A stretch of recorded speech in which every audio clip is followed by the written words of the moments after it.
Isang magandang buhay at mapagpalang araw mga kagulay. Narito po tayo sa ating Cabanatuan City Vegetable Trading Center. Palengke ng sangitan, bagsakan po ng mga gulay dito po sa ating Cabanatuan City na nasa barangay Magsaysay Norte.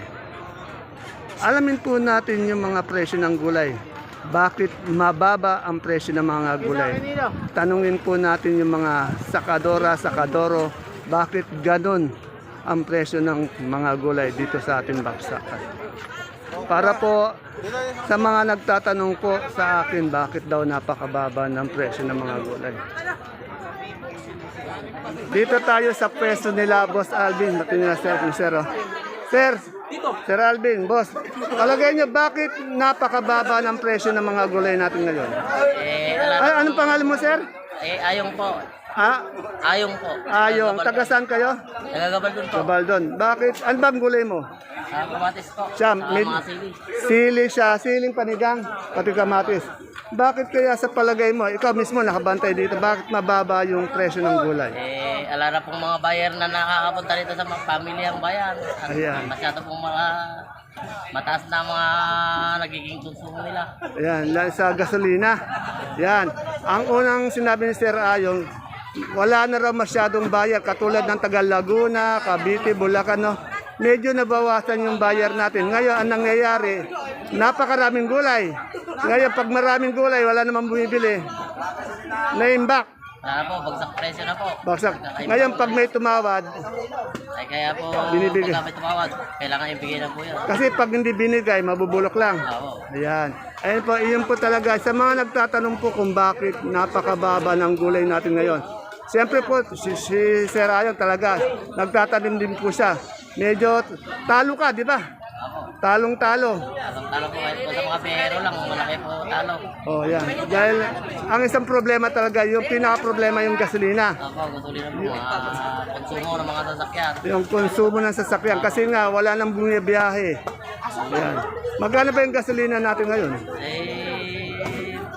Nasa 92 lang po nakita ko na sa gasolina. Ganun ba? Ayan.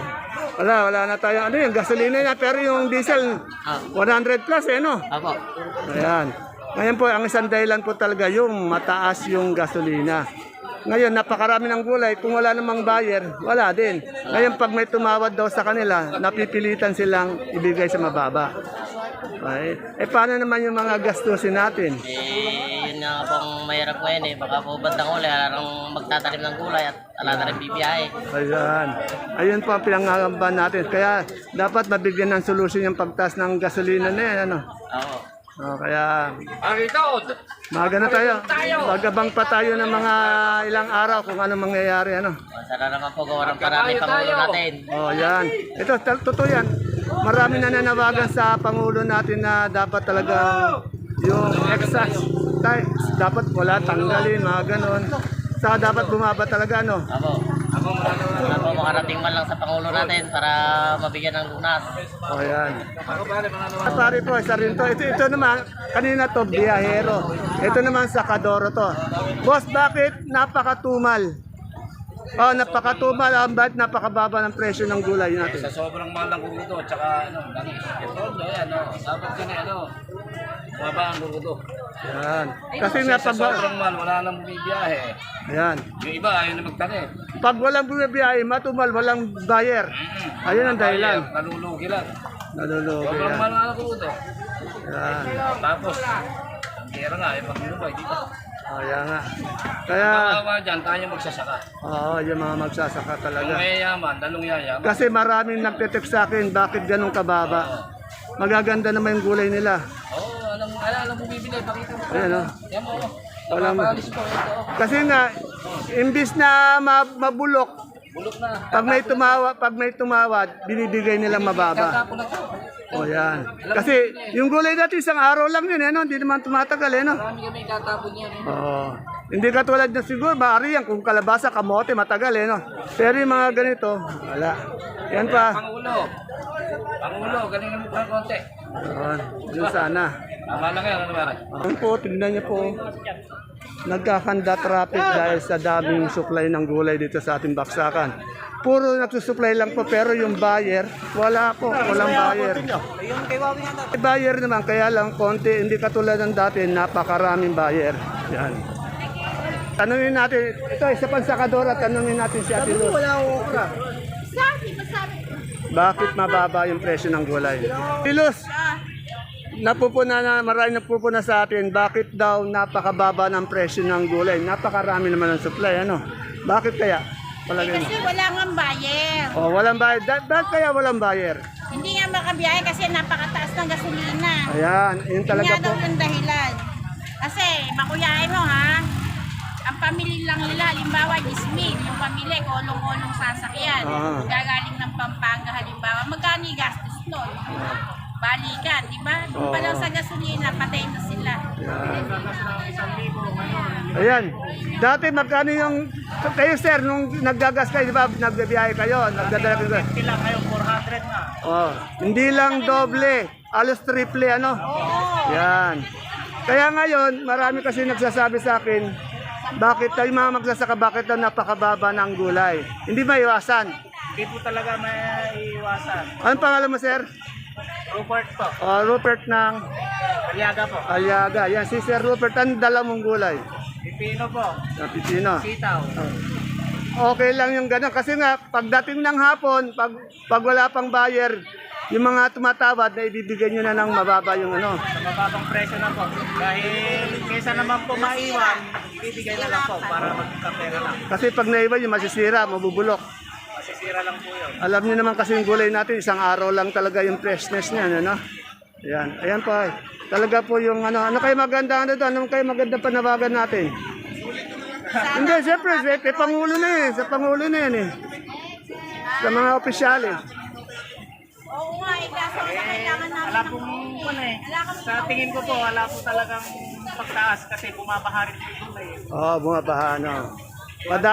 Bumabaha yung gulay, nagkukulang sa buyer. Oo, kulang sa buyer. Lahat ng Ang pinaka problema talaga, buyer. Wala yung buyer. Saan napunta yung buyer? Wala. minsan, meron na pong ibang lugar na pinupuntahan. Mas malapit sa lugar nila. May Malagi Ilocos, malating malapit sa Ilocos. malapit sa Ilocos, malapit sa Vizcaya. Yung mga nagpupunta dati dito, hindi na may show nagpupunta dito. Apo, Ayan po yung mga buyer po talaga. Meron namang bumibili pero hindi na katulad ng dati halos nangalahati ano. Kaya yung mga gulay po natin mga kaibigan, mga farmers, mga magsasaka. Alam ko po yung ano nyo, talo, di ba? Ikaw, talo ka, di ba? Ilang gastos mo sa pataba, sa tao? kami rin po mga biyahero, ganun din po. Wala na sa iyo. Po kami makapagkuhan, taas ng pasahe, gawa rin po namin wala pong presong gulay. Oh, yan. Kaya tabla-tabla lang po. Tabla. Talagang tiyaga lang ano. Okay. Salamat Ate Luz. Dito tayo kay Ate Bonso. Ito kasi isa siya sa maraming gulay araw-araw. Yan ang tambak ko. Kahit saan naman lugar, maraming gulay. Ate Bonso, tanong natin ngayon. Napakaraming gulay natin dito. Alang bawang. Walang bas. Bakit napakababa ng presyo ng gulay natin? Walang buyer. Bakit kaya walang buyer? Sa sobrang mahal ng purudo. Yan, ayun talaga. Ayun po talaga ang Hindi na bumibiyahe. ayun po talaga ang dinadaing natin dito, yung mga sakadora sana. Ano kaya ang magandang solusyon sa gobyerno natin, ano? Pagka gano'n, kinakailangan bumaba ng konti para ng mga tao. Makapaghanap buhay ng maayos. Yan. Eh pagka talagang ikangaykuan, yung halos ang pinaghahanap buhay na lang, yung purudo. Yung brodo. Kasi Ate Bunse, marami ko yung gulay. Sabi na magaganda yung gulay nyo. Pero pagdating ng hapon, pag wala pa rin bumibili, pag may tumawad sa inyo, ano nangyayari? Binibenta kahit wala tayo. Oh, yan, kahit wala daw sa ayos, binibenta, nilalabas. Kahit mura-mura. Bayad po na kamatis. Pag di nilabas, masisira. O, pagbasura na. Ayan. Pagtambakan na. Kesa daw maitapon, binibenta ni. Mura, kahit 5 piso binibenta na. Binibenta nila sa mababang halaga. Ayan po, isang dahilan po talaga walang buyer, napakatumal. Napakadalang ng tao, hindi ko yan dati yung video mo. Yung mga biyahero natin nagbibiyahe mula Cavite, Laguna, Wala na ano. Bulacan, halos wala na. Minsan yung iba, 5 bayan, sama-sama na sa isang truck. Minsan daw yung 5 buyer na dati yung 5 truck, isang truck na lang daw ang binibiyahe. Ano nagsasama-sama na lang, parang ano, hindi malugi. Kaya kawawa talaga din mga farmers natin, ano? Kawawa talaga. Lugi sila talaga. Yan ang mga farmers talaga. Lugi po talaga tayo. Wag niyo sabihin pagod. Yung hirap na lang yung gastos. Gasto. Gastos na lang, ano? Ay, pati naman namang biyahe. Yan. Ayan na. Galing na po kay Ate Bunso yan. Talagang ang Lahat yan. pag mamaya hapon, wala na yun, maluluma. Masisira. Ano lumapit, tapos na. Tatapon na. Katapos, Tumawad ng mura, bigay na. tapos ano yung dadahilan nila sa farmers? Hindi nabili yung ano nila, no? Diba, interview mo si Albert. Ha? Oh, wala pang bawas. Dati, umaga pa lang, alas 8 pa lang, bus na. Gawa na. Ngayon, ayan, tambak na sa pet. Maganda talaga, wala namang problema sa ganda eh. Ang problema yung bibili. Anong bibili? Diyan. Ano kaya maganda ang ano natin, isang marinilingin natin sa ano, alam mo na, sa gobyerno. Bumaba yung gasolina, yun lang. Ayun lang, mabawasan na. Ayun talaga yung katotohanan, eh, no? Iba kasi nahihiya, dapat, ayun ang katotohanan, ano? Anak, 750 ba? Oh, Kaya lang di talaga bababa, sabi niya eh, dahil may gera nga, ano? Araw-araw. Imbis na, ano, tumataas pa araw-araw. Yan po, purudo lahat talaga. ng bodega, puno ng gulay. Oh. Oh, triple na. Oh, triple na. Kung dati 1,000, ngayon 3,000 na. Doon na pupunta yung ano. Dati, ang diesel dati, 58 lang eh. Ngayon ay 147 na eh. Halos Yan, kawawa naman po talaga yung ating mga magsasaka, lalo-lalo na po yung magsasaka na yan, mga biyahero. Siyempre, pati na yung mga sakadora-sakadoro. Kami sa Kadora, ala na rin nangyayari. Muro-muro eh. Mura yan. Salamat, Ate Bunso. Mga, ano natin, biyahero from Cavite, Laguna, wala na yata. Merong ilan? Ilan na lang. Ilan na lang. Kunyari, dati 20 ngayon, ilan na lang. Ay, kung dati 10, ngayon 3 na lang. Ayan, talagang malaking Wala na. kabawasan. Okay. Pero kanya, oh. Ayan po, yung mga gulay natin. Daming gulay.